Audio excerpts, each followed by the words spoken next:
हरे कृष्णा कृष्णा कृष्णा हरे हरे, हरे राम राम राम हरे हरे। ओम नमो भगवते वासुदेवाय। ओम नमो भगवते वासुदेवाय। ओम नमो भगवते वासुदेवाय। नारायणं नमस्कृत्य नरं चैव नरोत्तमं देवीं सरस्वतीं व्यासं ततो जयमुदीरये। नष्टप्रायेषु अभद्रेषु नित्यं भागवत सेवया भगवती उत्तम श्लोके भक्तिर्भवति नैष्टिकी।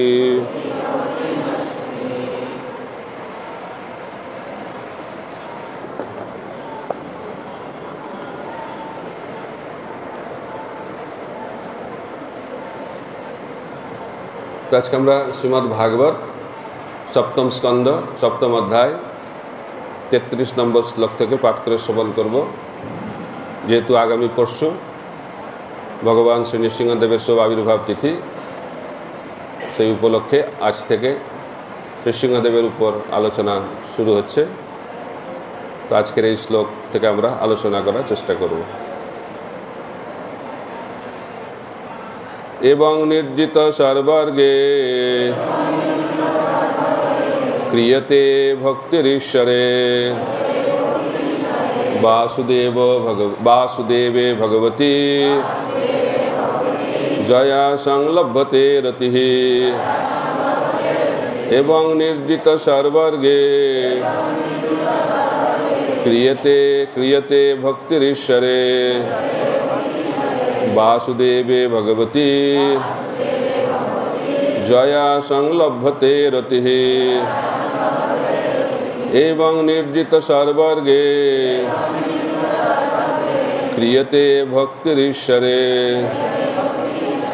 वासुदेवे भगवती जया संलभते रतिः।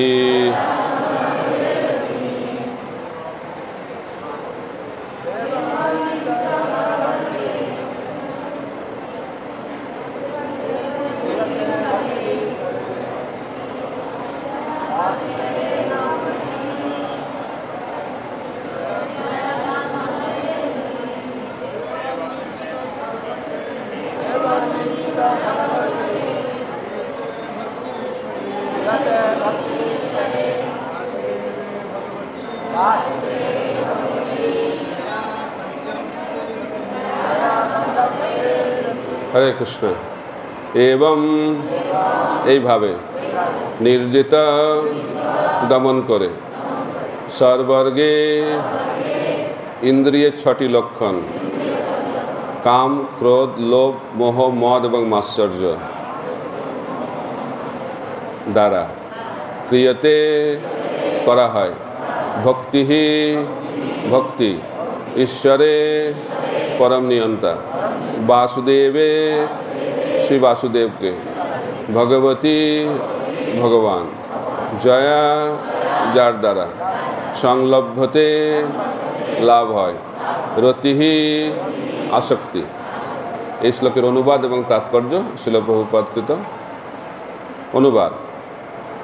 এই সমস্ত কার্যকলাপের দ্বারা মানুষ কাম, ক্রোধ, লোভ, মোহ, মদ এবং মাৎসর্য এই ষড়রিপুকে জয় করে ভগবত ভক্তি সম্পাদন করতে সক্ষম হন। এইভাবে তিনি নিশ্চিত রূপে ভগবানের প্রেমময়ী সেবার স্তর প্রাপ্ত হন। তাৎপর্য: এই অধ্যায়ের 30 এবং 31 শ্লোকে উল্লেখ করা হয়েছে যে মানুষের প্রথম কর্তব্য হচ্ছে ভগবানের প্রতিনিধি শ্রী গুরুদেবের শরণাগত হয়ে তার সেবা করা। প্রহ্লাদ মহারাজ বলেছেন যে জীবনের শুরু থেকেই অর্থাৎ শৈশব অবস্থা থেকে গুরুকুলে বাস করে শ্রী গুরুদেবের সেবা করার শিক্ষা লাভ করা উচিত। কৌমার আচরেত প্রাজ্ঞ ব্রহ্মচারী গুরুকুলে বসন্তান্ত গুরুহিতম। শ্রীমদ্ ভাগবতের সপ্তম স্কন্ধের 12 নম্বর অধ্যায়ের 1 নম্বর শ্লোক। এটি হচ্ছে আধ্যাত্মিক জীবনের প্রথম স্তর। গুরু পাদাশ্রয় সাধু বর্তনুবর্তনম স্বধর্ম পৃছা। শ্রী গুরুদেব এবং শাস্ত্রের উপদেশ অনুসরণ করে শিষ্য ভগবত ভক্তির স্তর লাভ করেন এবং তার জড়জাগতিক সম্পদের প্রতি অনাসক্ত হন।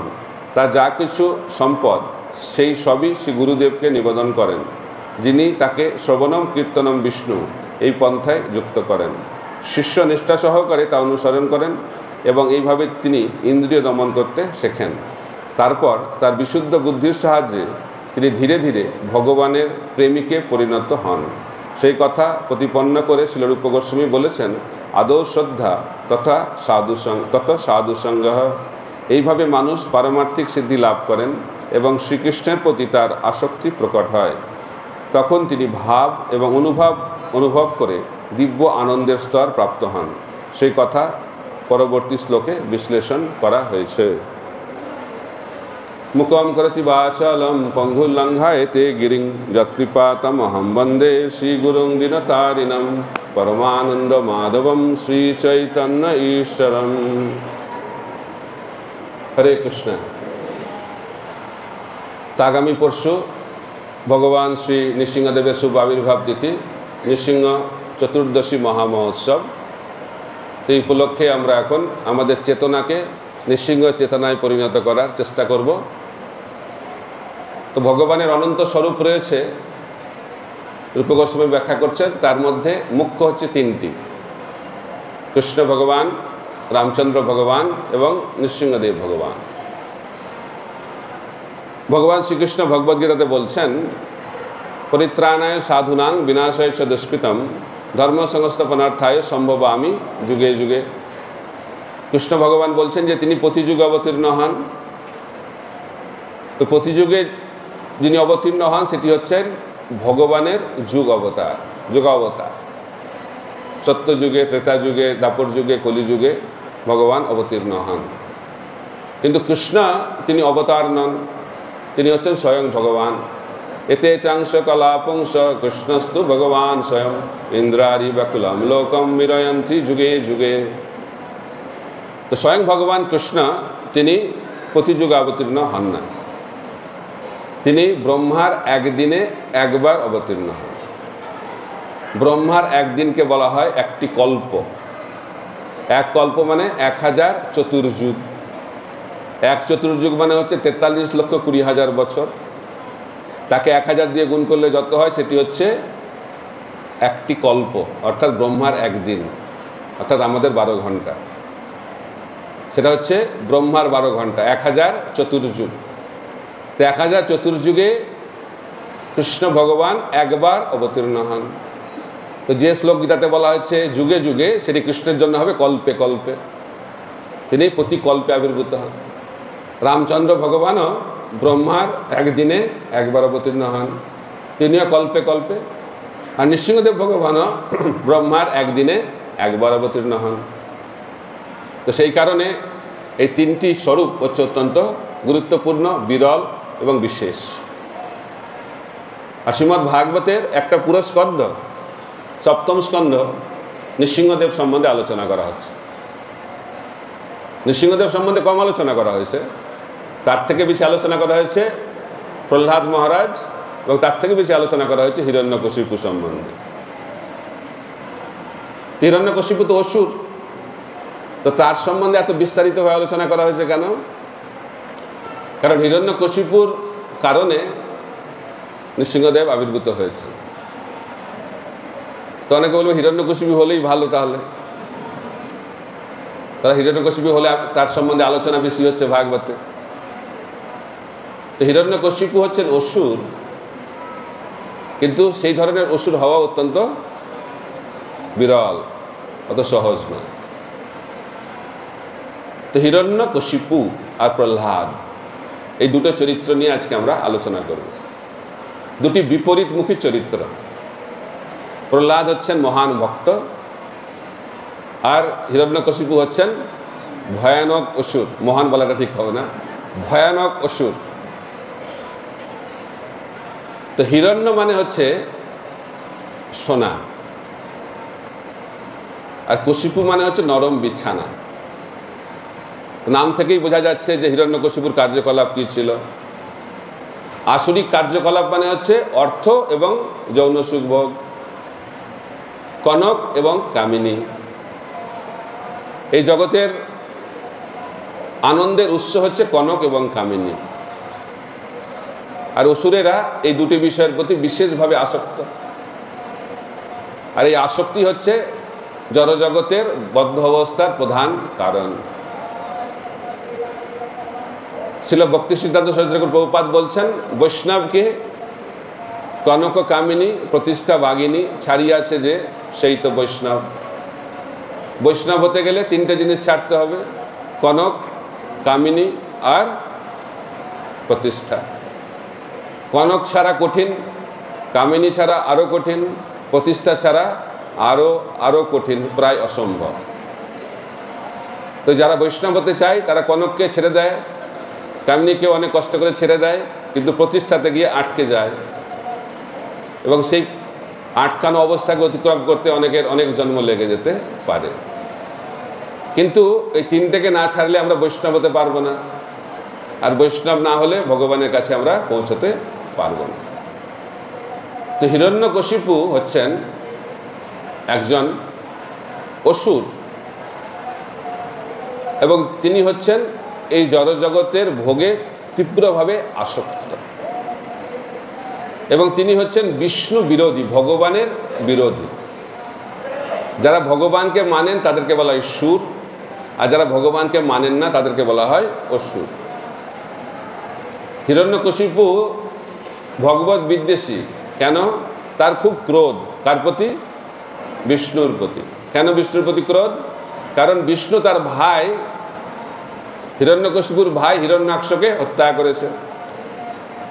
তাই হিরণ্যকশিপু প্রতিজ্ঞা করেছে এই বিষ্ণুকে মেরে ছাড়বে। বিষ্ণুকে হত্যা করাই হচ্ছে তার জীবনের একমাত্র লক্ষ্য। আর তিনি ভাবলেন আমি যদি অমর হয়ে যাই তাহলে আমি অত্যন্ত শক্তিশালী হয়ে যাব, তাহলে আমি বিষ্ণুকে হত্যা করতে পারব।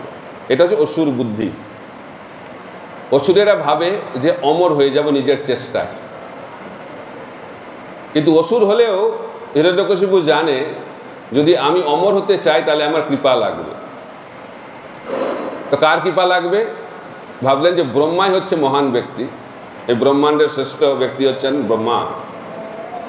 তাই তিনি ভাবলেন আমি ব্রহ্মাকে আরাধনা করব, তপস্যা শুরু করল। তা আমরা ভাবি ভক্তরাই তপস্যা করে। যে কোনো জিনিসে সফলতা লাভ করতে গেলে তপস্যা করতে হবে, সহজে কিছু পাওয়া যায় না। যারা পড়াশোনায় ভালো ফল করতে চায় তাদেরকে তপস্যা করতে হয়, যারা অনেক অর্থ উপার্জন করতে চায় তাদেরকে তপস্যা করতে হয়, ভালো গায়ক হতে গেলে তপস্যা করতে হয়। তো যে কোনো জিনিসে আমরা যদি সফলতা লাভ করতে চাই তাহলে সহজে কিছু হয় না, তপস্যা করতে হয়, কষ্ট স্বীকার করতে হয়। তো হিরণ্যকশিপুর তপস্যা কীরকম তপস্যা? তপস্যা শুনলে অবাক হয়ে যাবে আপনারা। শ্রীমদ্ ভাগবতে ব্যাখ্যা করা হচ্ছে, অন্যান্য পুরাণেও ব্যাখ্যা করা হচ্ছে। হাজার হাজার বছর ধরে তপস্যা করছেন এক পায়ে দাঁড়িয়ে, তাই তো? এক পায়ে দাঁড়িয়ে, কিছু খাওয়া নেই, কিছু পান করা নেই, কিছু নিঃশ্বাস প্রশ্বাসও নিচ্ছে না। এই তপস্যা বলছে হিরণ্যকশিপুর মতো তপস্যা অতীতে কেউ করেনি, ভবিষ্যতে কেউ করতে পারবে না, এরকম তপস্যা।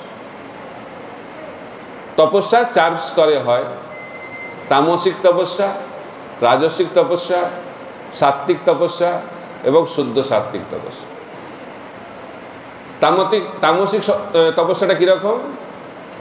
যে তপস্যার উদ্দেশ্য হচ্ছে অন্যকে কি করা? ক্ষতি করা। হিরণ্যকশিপু তপস্যা যে তমগুণের তপস্যা।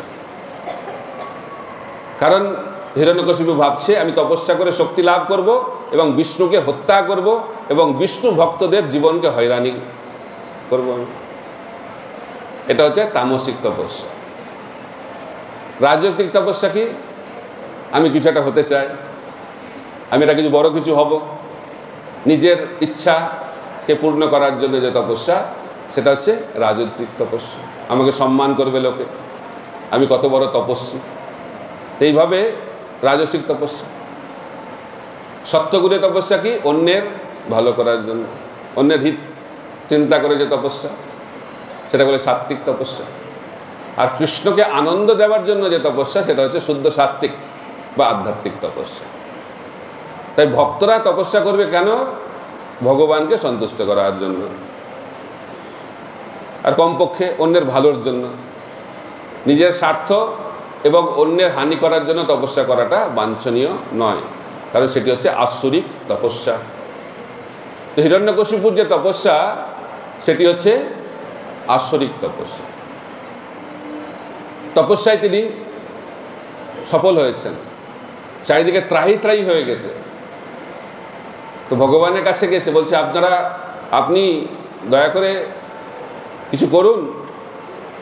তো সমস্ত দেবতারা ভাবছেন যে ব্রহ্মার উপাসনা করছে, তাহলে ব্রহ্মার কাছে গিয়ে বলতে হবে, ব্রহ্মাণ্ডকে বাঁচান। তো ব্রহ্মা গিয়ে পৌঁছে গেছে কার কাছে? হিরণ্যকশিপুর কাছে। হিরণ্যকশিপু ব্রহ্মার দর্শন লাভ করেছেন। তো ব্রহ্মা বলছে, কি বর চাই? বলছে, আমি অমর হতে চাই। তো ব্রহ্মা বলছে, আমি তো নিজে অমর না, আমি কি করে অমরত্ব প্রদান করব? তখন বলছে, ঠিক আছে, আমি ঠিক বুদ্ধি করে বরটা আমি নিয়ে নেব। তখন বলছে, আমাকে এই বর দিন যে আমি দিনেও মরবো না, রাত্রেও মরবো না। ব্রহ্মা বলছে, তথাস্তু। তারপরে আমি কোনো মানুষের দ্বারা মরবো না, পশুর দ্বারা মরবো না, আপনার সৃষ্টি কোনো জীবের দ্বারা মরবো না। ব্রহ্মা বলছে, তথাস্তু। দিনে মরবো না, রাত্রে মরবো না, ভূমিতে মরবো না, আকাশে মরবো না, কোনো অস্ত্রের দ্বারা শস্ত্রের দ্বারা মরবো না। এভাবে একটা পুরো লিস্ট দিয়ে দিয়েছে, আর সব কিছু তথাস্তু হয়ে গেছে। তখন হিরণ্যকশিপু ভাবছে, আমি কি করে বুদ্ধি করে নিয়ে নিলাম। ব্রহ্মা দিতে চাইল না, কিন্তু আমি বুদ্ধি করে অমরত্ব লাভ করলাম। এটা হচ্ছে অসুরের বুদ্ধি। এটা হিরণ্যকশিপুর জীবন। এত শক্তি লাভ করেছে। এখন হিরণ্যকশিপু ভাবছে যে ভগবান বিষ্ণু যে এত শক্তি কোথা থেকে পাচ্ছে? যজ্ঞ। আর যজ্ঞ কারা করছে? বৈষ্ণবেরা। আর কিভাবে যজ্ঞ করছে? সেখানে যজ্ঞে কি লাগবে? ঘি লাগবে আর কাঠ লাগবে। তো বলছে, যত গাছ আছে সব কেটে দাও, তাহলে আর কাঠ পাবে না, তো যজ্ঞ করবে কি করে? আর ঘি কোথা থেকে আসে? গাভী থেকে। গাভী হত্যা করে, তাহলে আর ঘি পাবে না। আর এই বৈষ্ণবদেরকে সব শেষ করে দাও। এ হচ্ছে অসুরের বুদ্ধি। আর হিরণ্যকশিপুর যারা অনুগামী চেলারা রয়েছে, তারা তো রেডি হয়ে আছে, কখন এই ধরনের নির্দেশ পাবে। আর নির্দেশ পাওয়ার সঙ্গে সঙ্গে সারা জগতে ত্রাহি ত্রাহি হয়ে গেছে। সমস্ত দেবদেবতারা হিরণ্যকশিপুর দাসত্ব স্বীকার করেছে এবং সবাই হিরণ্যকশিপুকে ভগবান বলে গ্রহণ করেছে। একটাই ভগবান তখন, একেলা ঈশ্বর কৃষ্ণ না। তখন একেলা কে ঈশ্বর হয়ে গেছেন? তখন হিরণ্যকশিপু। হিরণ্যকশিপু ভগবানের জয়ধ্বনি হয়। নারদ মুনি বলছে, আমিও জয়ধ্বনি দিই। কার? হিরণ্যকশিপু। এত প্রতাপ। সব দেবদেবতারা দাস দাসীতে পরিণত হয়েছে, সব নিয়ম বদলে দিয়েছে। পাপ করলে স্বর্গ, পুণ্য করলে নরক, তো পুরো নিয়ম বদলে দিয়েছে। হয়তো সূর্য পশ্চিম দিকে উঠছে, পূর্ব দিকে অস্ত যাচ্ছে, সব বদলে দিয়েছে প্রতাপ। তো সবাই তাকে ভগবান বলে স্বীকার করে নিয়েছে। কিন্তু সবকিছুর মধ্যে একটা কিন্তু থাকে এই জগতে।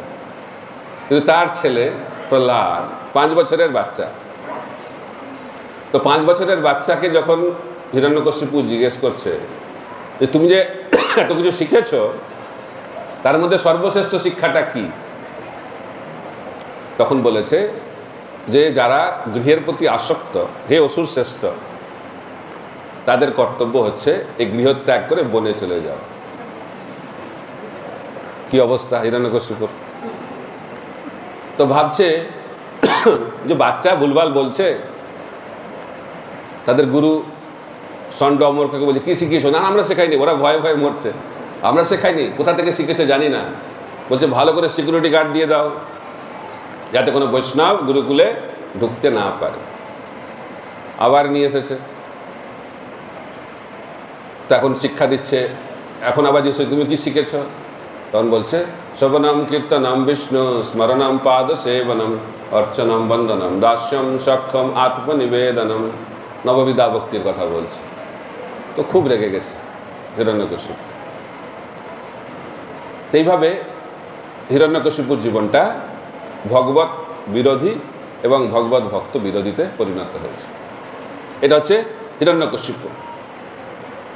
প্রহ্লাদের জীবনটা আমাদেরকে দেখতে হবে। তো প্রহ্লাদ হচ্ছেন মহান ভক্ত।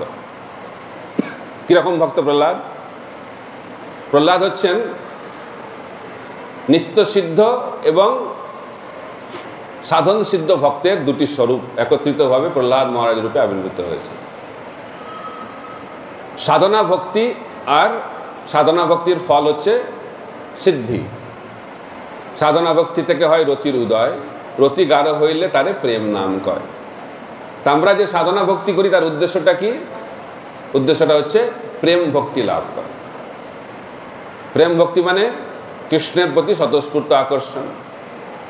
আত্মেন্দ্রিয় প্রীতি বাঞ্ছা তারে বলে কাম, কৃষ্ণেন্দ্রিয় প্রীতি ইচ্ছা ধরে প্রেম নাম।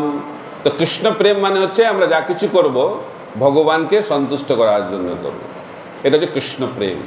এবং সেই কৃষ্ণ প্রেম কিভাবে পাওয়া যায়? সাধনা করলে।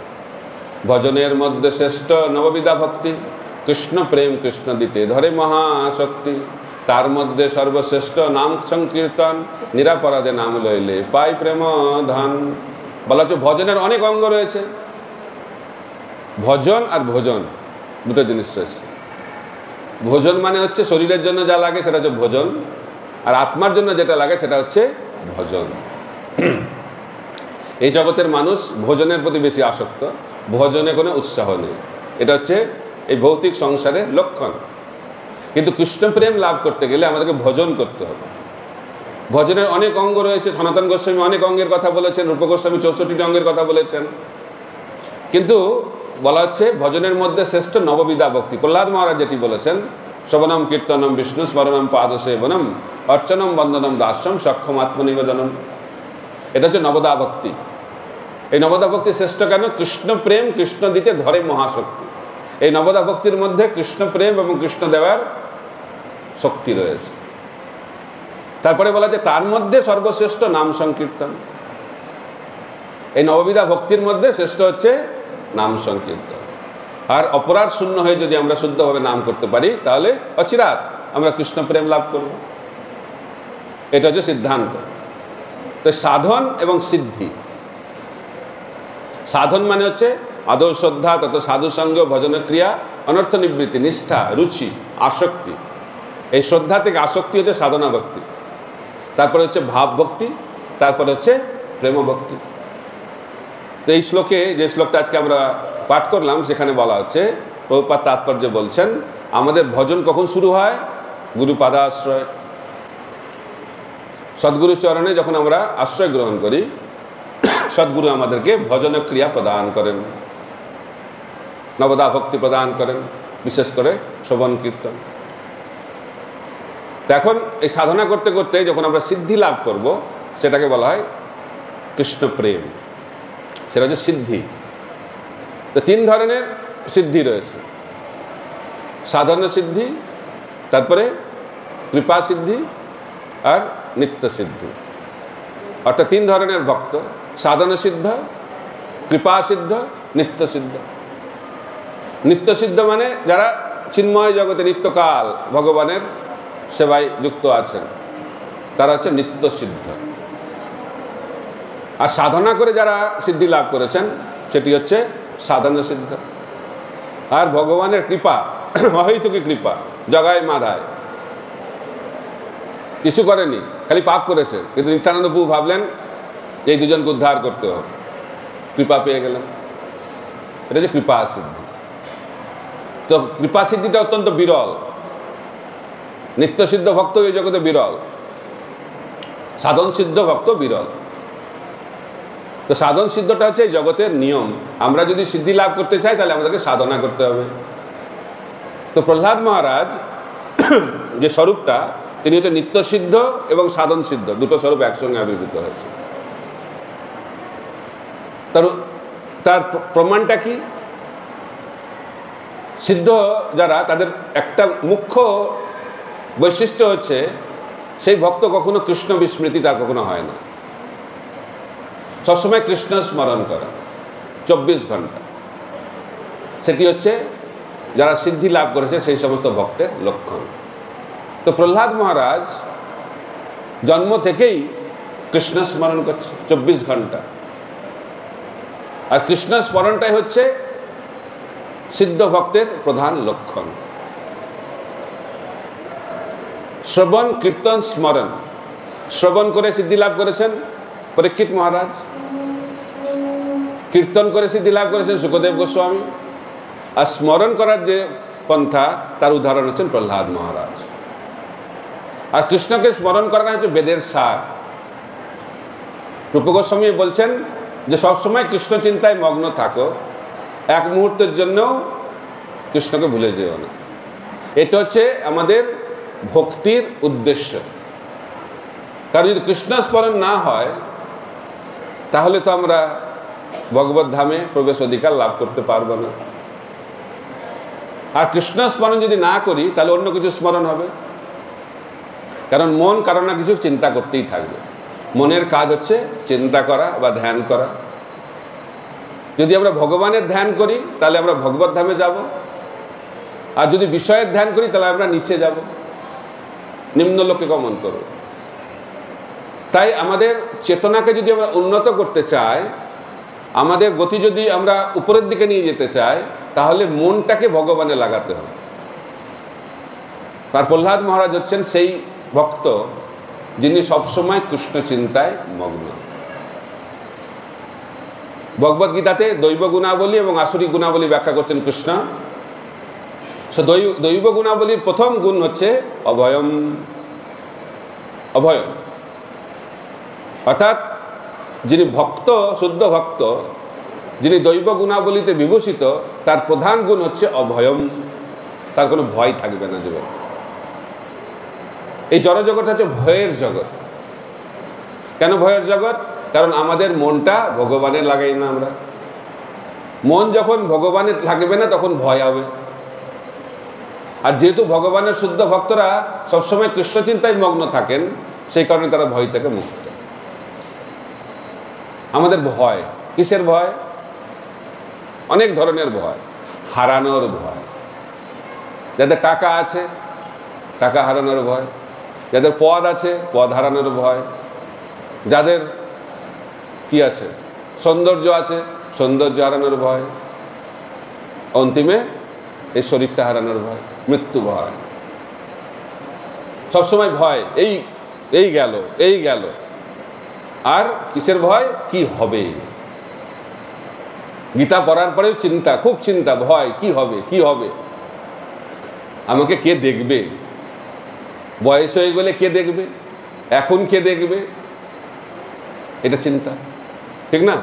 তার জন্য আমরা অনেক প্ল্যান প্রোগ্রাম করি, সুন্দর বাড়ি বানাই, অনেক টাকা পয়সা রাখি, আর ভাবি যে সুন্দর বাড়ি, সুন্দর টাকা পয়সা, সুন্দর পরিবার পরিজন থাকলে আর আমার কোনো ভয় থাকবে না।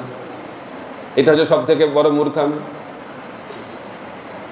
এই জগতে ভয় থেকে মুক্তি করার যে পন্থা সেটা মানুষ জানে না। ভাবছে আমার যদি সব কিছু ঠিকঠাক থাকে তাহলে আমি ভয় থেকে মুক্ত হয়ে যাব।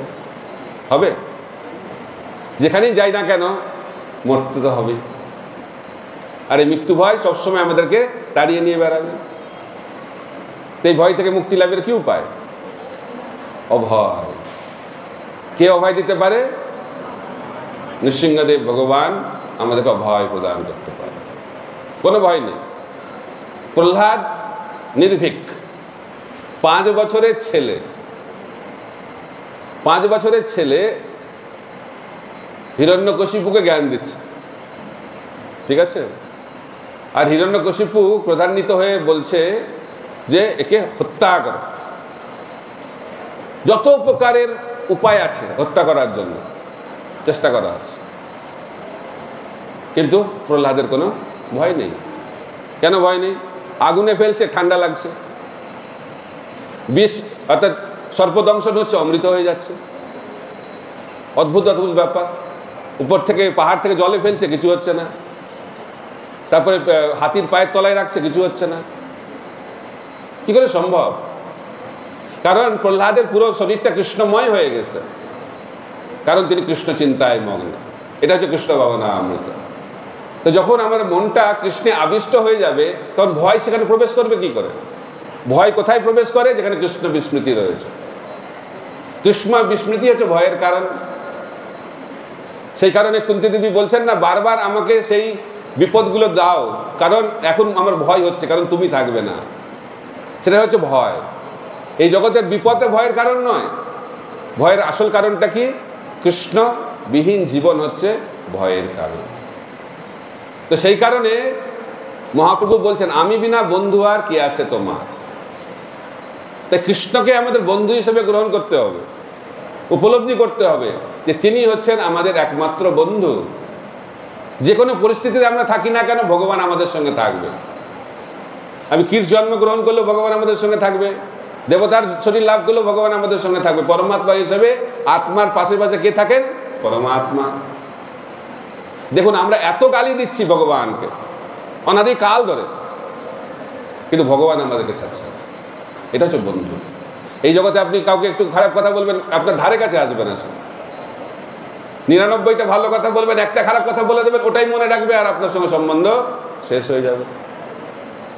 কিন্তু ভগবান, তাকে আমরা এত গালিগালাজ করছি, এত বিরোধিতা করছি, এত খারাপ আচরণ করছি, তা সত্ত্বেও ভগবান আমাদেরকে ছাড়ছেন না। খালি ছাড়ছেন না এই নয়, ব্যবস্থা করছেন কিভাবে আমাদেরকে ভগবত ধামে নিয়ে যাবেন। পরিত্রাণায় সাধুনাং বিনাশায় দুষ্কৃতম ধর্ম সংস্থাপনার্থায় সম্ভবামি যুগে যুগে। বারবার আসতে হবে না বলা হচ্ছে, তাও আসছে। বারবার আসছেন, আচার্যদেরকে পাঠাচ্ছেন, শাস্ত্র পাঠাচ্ছেন, বিভিন্নভাবে আমাদেরকে চেষ্টা করছেন কি করে আমরা এই জড়জগতের বন্ধন থেকে মুক্ত হয়ে ওনার কাছে ফিরে যেতে পারি। কিন্তু আমরা যেহেতু মায়ার দ্বারা আচ্ছাদিত, আবরণাত্মিকা মায়া, সেই কারণে আমরা বুঝতে পারছি না, দেখতে পাচ্ছি না। কিন্তু দেখতে পাচ্ছি না, সেই কারণে ভয়। অন্ধকারে ভয় লাগে না? অন্ধকারে ভয় লাগে কেন ভয় পাই? দেখতে পাচ্ছি না। আমরা কেন ভয় পাচ্ছি মৃত্যু বরণ করতে? কারণ আমরা জানি না মৃত্যুর পরে কি হবে, আমরা জানি না মৃত্যুটা কি। কিন্তু যারা বৈষ্ণব, যারা ভগবানের শুদ্ধ ভক্ত, তারা মৃত্যুটাকে আলিঙ্গন করে নেয়। প্রভুপাদ বলছেন, ভক্তের কাছে মৃত্যু আর জীবন্ত দুটোই একই অবস্থা। কারণ এই শরীরে যখন বেঁচে থাকবে ভগবানের সেবা চলবে, আর মৃত্যুর পরে ভগবত ধামে গিয়ে ভগবানের সেবা চলতে থাকবে, কোনো পার্থক্য নেই। এটা হচ্ছে কৃষ্ণ ভাবনামৃত। তাই আমরা যদি ভয় থেকে মুক্ত হতে চাই, তাহলে কি হবে? আমাদেরকে কি করতে হবে? সবসময় কৃষ্ণ চিন্তায় মগ্ন থাকতে হবে। তো কৃষ্ণ চিন্তায় মগ্ন কি করে হবে? কোনো সুইচ আছে নাকি? সুইচ টিপে দিলাম, কালকে সকালবেলা থেকে আমি খালি কৃষ্ণ চিন্তা করবো, আর কিছু চিন্তা করবো না, হবে? হবে না। চিন্তা কোথা থেকে আসবে? শ্রবণম কীর্তনম বিষ্ণু স্মরণম। যেটা শুনছি, যেটা বলছি, সেটাই স্মরণ হবে। যেটা বলা হচ্ছে, নিত্য সিদ্ধ কৃষ্ণ প্রেম সাধ্য কবু নয়, শ্রবণ আদি শুদ্ধ চিত্তে করহ হৃদয়। তাই আমাদেরকে সাধু সঙ্গ করতে হবে। মচ্চিত্ত মদ্গত প্রাণা বোধয়ন্ত পরস্পরম কথয়ন্তশ্চ মাং নিত্যাং তুষ্যন্তি চ রমন্তি চ। ভক্ত সঙ্গের লক্ষণ হচ্ছে ভক্তরা আনন্দে থাকে। ভক্ত মানে সে আনন্দে থাকবে, এটা হচ্ছে ভক্তের লক্ষণ, এটাই হচ্ছে ভক্তির লক্ষণ। কিন্তু সেই আনন্দ কোথা থেকে? টাকা পয়সা থেকে নয়, পূজা প্রতিষ্ঠা থেকে নয়। কি থেকে আনন্দ? মচ্চিত্ত মদ্গত প্রাণা বোধয়ন্ত পরস্পরম। কৃষ্ণ কথা আলোচনা করে আনন্দ, এটা হচ্ছে ভক্তদের আনন্দের উৎস। কৃষ্ণ কথা শ্রবণ কীর্তন। পরীক্ষিত মহারাজ অনন্তে আনন্দে হাবুডুবু খাচ্ছেন, শুকদেব গোস্বামী অনন্ত আনন্দে হাবুডুবু খাচ্ছেন। চৈতন্য মহাপ্রভু বলছেন, আনন্দ অম্বুদি বর্ধনম প্রতিপদম পূর্ণামৃত আস্বাদনম। হরিনাম কিরকম আনন্দ দিতে পারে? আনন্দ অম্বুধি। অম্বুধি মানে সমুদ্র, মহাসাগর। এই জগতের মহাসাগরকে তো মাপা যায়, কিন্তু কৃষ্ণ প্রেমের আনন্দের যে মহাসাগর, সেটাকে মাপা যায় না। কত লম্বা, কত চওড়া, কত গভীর, মাপা যাবে না। আর কি হবে? এটা বাড়তে থাকবে। আনন্দ অম্বুধি বর্ধনম। আর কখন বাড়বে? প্রতি পদম, প্রতি পদক্ষেপে বাড়তে থাকবে আনন্দ। এত আনন্দ। আর এই জগৎটা কিসের সাগর? দুঃখের সাগর, দুঃখের মহাসাগর। কেন আমরা দুঃখ পাচ্ছি? কৃষ্ণ বলি সেই জীব অনাদি বহির্মুখ, অতএব মায়া তারে দেয় সংসার দুঃখ। কৃষ্ণ বলি, কৃষ্ণ বিস্মৃতি হচ্ছে দুঃখের কারণ। আমরা দুঃখের মহাসাগরে হাবুডুবু খাচ্ছি কেন? কৃষ্ণ বলি। কৃষ্ণ কেন ভুলে যাই আমরা? কৃষ্ণ বহির্মুখ হইয়া ভগবাঞ্ছা করে, নিকটস্থ মায়া তারে ঝাপটিয়া ধরে। কৃষ্ণের দিকে পেছন ফেরালেই মায়া সামনে এসে যাবে। কৃষ্ণ পেছনে, মায়া সামনে। আর যদি কৃষ্ণকে সামনে পেতে যায় তাহলে কি করতে হবে? মায়াকে পেছনে রাখতে হবে। কৃষ্ণ সূর্য সম মায়া অন্ধকার, যাহা কৃষ্ণ তাহা নাই মায়ের অধিকার। খুব সরল সিদ্ধান্ত। আমাদেরকে কৃষ্ণের দিকে তাকাতে হবে। তার মানে এই না সামনে দাঁড়িয়েও সামনে ভগবান, কিন্তু চিন্তাটা কোথায়? অন্যদিকে, বাড়িতে কি হচ্ছে, সংসারে কি হচ্ছে, পরে কি হবে, এই চিন্তা। ভগবানকে সামনে রেখেও কৃষ্ণ চিন্তা হচ্ছে না, কারণ আসক্তিটা অন্য জায়গায়। মনটা কোথায় যাবে? যেখানে মনটা আসক্ত। ভগবানে আসক্তি নেই, এই জন্য চোখ দিয়ে ভগবানকে দেখা যাবে না। সাধক মন দিয়ে, চোখ দিয়ে ভগবানকে দেখতে পারবে না। সাধক কিভাবে দেখবে ভগবানকে? কান দিয়ে। তাই সাধনার প্রধান অঙ্গ হচ্ছে এই দুটি কান। কান দিয়ে দেখতে হবে। শ্রীল ভক্তি সিদ্ধান্ত সরস্বতী ঠাকুর প্রভুপাদ বলতেন, যদি ভগবানকে দেখতে চাও কান দিয়ে দেখো, চোখ দিয়ে দেখার চেষ্টা করো না। কারণ এই চোখটা হচ্ছে কামচক্ষু। এই কামচক্ষু দিয়ে ভগবানকে দেখা যাবে না। প্রেমাঞ্জন ছুরিত ভক্তি বিলোচরণ সন্ত সদৈব হৃদয় সুবিল কয়ন্তি জং শ্যাম সুন্দরম অচিন্ত গুণস্বরূপম গোবিন্দ মাদি পুরুষম তমহম জামি। ভগবানকে দেখতে হলে প্রেমাঞ্জন ছুরিত, প্রেমের চক্ষু হতে হবে। আর সেই প্রেম চক্ষু কিভাবে লাভ হবে? কান দিয়ে শুনতে হবে। যে সাধক সে কখনো চোখ দিয়ে ভগবানকে দেখার চেষ্টা করেন না। কিন্তু আমরা তো চলে আসছি দেখতে ভগবানকে। আমরা ভগবানকে দেখতে পাচ্ছি না, কিন্তু ভগবান আমাদেরকে দেখতে পাচ্ছি। কারণ ভগবান আমাদের দিকে তাকাবে, ভগবানের দৃষ্টিপাতের ফলে আমরা শুদ্ধ হয়ে যাচ্ছি। একজন অন্ধ ভক্ত বৃন্দাবনে কোন মন্দিরে, বাঁকে বিহারী মন্দিরে যান প্রতিদিন। তো লোকে হাসাহাসি করে, তুমি তো অন্ধ, তুমি কেন এই মন্দিরে আসো? ভগবানকে তো তুমি দেখতে পাবে না। বলছে, আমি ভগবানকে দেখতে আসি না, আমি আসি যাতে ভগবান আমাকে দেখতে পায়, যে আমি এসে গেছি, ভগবান অ্যাটেন্ডেন্স দিয়ে গেলাম। এটা হচ্ছে ভাব ভক্তদের। এই চোখ দিয়ে আমরা ভগবানকে দেখতে পাবো না, কিন্তু তাও আসতে হবে। কারণ ভগবানের যে দৃষ্টি আমাদের উপর যখন পড়বে, আস্তে আস্তে হৃদয় পবিত্র হবে। কিন্তু তার থেকেও বেশি শক্তিশালী হচ্ছে কারণ আমরা শুদ্ধ ভক্তের মুখ থেকে শুনব, নিত্য সিদ্ধ কৃষ্ণ প্রেম সাধ্য কবু নয়, শ্রবণাদি শুদ্ধ চিত্তে কর উদয়। একাগ্র চিত্তে শ্রবণ করতে হবে, শ্রদ্ধা সহকারে শ্রবণ করতে হবে। আর কার মুখ থেকে শ্রবণ করতে হবে? যিনি হচ্ছেন উপলব্ধ আত্মা, যার আত্ম সাক্ষাৎকার হয়েছে, সেই সমস্ত ভক্তের মুখ থেকে শুনলে আমাদের হৃদয় পবিত্র হবে। কারণ ভগবানের শুদ্ধ ভক্তরা হৃদয় থেকে বলেন, বুদ্ধি দিয়ে তিনি বলেন না। তাই বলা হচ্ছে, যখন ভগবানের শুদ্ধ ভক্তরা হৃদয় থেকে বলেন, সেই শব্দ তরঙ্গে ভগবানের চরণের যে ধূলিকণা, তার সুগন্ধ মিশ্রিত থাকে। সেটা হচ্ছে বীর্যবতী হরিকথা। যে কথা ভক্তের হৃদয় থেকে প্রকাশিত হয়, দিব্যজ্ঞান হৃদয়ে প্রকাশিত। সেই দিব্যজ্ঞান যখন কারোর শুদ্ধ হৃদয় থেকে প্রকটিত হবে, তখন সেই শব্দ তরঙ্গের মধ্যে ভগবানের চরণ রজের সুগন্ধ মিশ্রিত থাকে। সেই চরণরাজ যখন একজন শ্রদ্ধালু শ্রোতার কানের মধ্যে দিয়ে তার হৃদয়ে প্রবেশ করবে, শাস্ত্র ব্যাখ্যা করছে, তখন ভগবান সেই বক্তার হৃদয় থেকে শ্রোতার হৃদয়ে স্থানান্তরিত হয়। আর এটাই হচ্ছে দীক্ষা। দীক্ষা মানে গুরুর হৃদয় থেকে যখন ভগবান শিষ্যের হৃদয়ে স্থানান্তরিত হয়, সেটি হচ্ছে দীক্ষা। আমরা মনে করি দীক্ষা মানে নাম বদলে গেল, নাম পরিবর্তন, মালা পরিবর্তন, বেশভূষা পরিবর্তন, সব পরিবর্তন হয়ে যাচ্ছে, কিন্তু আসল জিনিসটা পরিবর্তন হচ্ছে না। দীক্ষা মানে হচ্ছে হৃদয়ের পরিবর্তন, ভক্তির জীবন মানে হচ্ছে হৃদয়ের পরিবর্তন, চেতনার পরিবর্তন, ভাবনার পরিবর্তন, আচ্ছাদিত চেতনা, তারপরে সংকুচিত চেতনা, মুকুলিত চেতনা, বিকশিত চেতনা, পূর্ণ বিকশিত চেতনা। কৃষ্ণ প্রেম মানে হচ্ছে পূর্ণ বিকশিত চেতনা, যে চেতনায় ভক্ত ভগবানকে সবসময় 24 ঘন্টা দর্শন করেন। সেটি হচ্ছে চিন্ময় অবস্থা। আর সেই চিন্ময় অবস্থায় রয়েছেন প্রহ্লাদ মহারাজ। প্রহ্লাদ মহারাজ তো সিদ্ধি লাভ করেছেন, আর তিনি তো নিত্য সিদ্ধ। তো যেদিন হিরণ্যকশিপুকে হত্যা করবে নৃসিংহদেব, তার আগের দিন প্রহ্লাদ মহারাজকে দর্শন দিয়েছেন নৃসিংহদেব। বলে, চিন্তা করো না, আমি তোমাকে সুরক্ষা দেব। সেই দর্শনের পরে প্রহ্লাদ মহারাজ সবসময় ভগবানকে দর্শন করছেন। স্থাবরে জঙ্গলে দেখে না দেখে তার মূর্তি, সর্বত্র হয় তার ইষ্ট দেব স্ফূর্তি, সব জায়গায় ভগবানকে দর্শন করছে। তো হিরণ্যকশিপু তো খুব রেগে গেছে, আরে বলছে খালি ভগবান বিষ্ণু বিষ্ণু করছে, কোথায় তোমার বিষ্ণু? বিষ্ণু কি স্তম্ভে রয়েছে? প্রহ্লাদ বলছে হ্যাঁ রয়েছে। আমরা বলতে পারি, আমরাও তো বলতে পারবো একই কথা, আমরা তো ব্রহ্মসংহিতাতে পড়েছি, অণ্ডান্তরস্থ পরমাণু চয়ান্তরস্থ। বিরাট কি ব্যাপার? প্রহ্লাদ বলেছে হ্যাঁ ওখানে আছে, আমরা বলবো হ্যাঁ ওখানে রয়েছে ভগবান। কিন্তু প্রহ্লাদের বলা আর আমাদের বলার মধ্যে অনেক পার্থক্য রয়েছে। আমরা সাধনা ভক্তি স্তর থেকে বলবো তত্ত্বগতভাবে হ্যাঁ ওখানে ভগবান রয়েছে, কারণ ভগবান সব জায়গাতে রয়েছে, তো স্তম্ভেও থাকবে। কিন্তু প্রহ্লাদ সেভাবে বলছে না, প্রহ্লাদ ভগবানকে ওখানে দর্শন করছে, সাক্ষাৎ দেখছেন তিনি। হিরণ্যকশিপু তো দেখতে পাচ্ছে না, কিন্তু কে দেখতে পাচ্ছে? প্রহ্লাদ দেখতে পাচ্ছে, নিঃসন্দেহে ভগবান পিলারের মধ্যে রয়েছে। এটা হচ্ছে প্রহ্লাদ মহারাজ।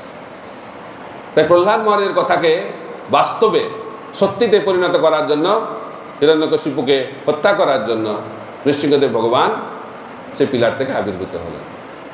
তাই আমাদেরকে ভাবতে হবে যে প্রহ্লাদ নির্ভীক কেন? প্রহ্লাদ নির্ভীক কারণ তিনি সবসময় কৃষ্ণ চিন্তায় মগ্ন। আর যে কৃষ্ণ চিন্তায় মগ্ন সে কখনো ভয়ের দ্বারা প্রভাবিত হয় না। মারবি রাখবি যে ইচ্ছা তোরা, সর্বধর্মান পরিত্যাজ্য মামেকং শরণং ব্রজ অহং তং সর্ব পাপেভ্যো মোক্ষয়িষ্যামি মা শুচঃ। কোনো চিন্তা করো না, কোনো ভয় করো না, আমি তোমাকে সুরক্ষা প্রদান করব। এটা হচ্ছে ভগবানের কি? ভগবানের যে কথা যে আমি তোমাকে রক্ষা করব, এটাতে যদি বিশ্বাস আমরা রাখতে পারি তাহলে আর আমাদের কোনো ভয় থাকবে না। কিন্তু সমস্যা হচ্ছে আমরা ভাবছি ভগবান তো 5000 বছর আগে বলেছে, যদি ভুলে যায়, আমরা তো অনেক কিছু বলি আর ভুলে যাই। তা আমরা ভাবছি যদি ভগবান ভুলে যায় তাহলে আমার একটা প্ল্যান রাখা ভালো।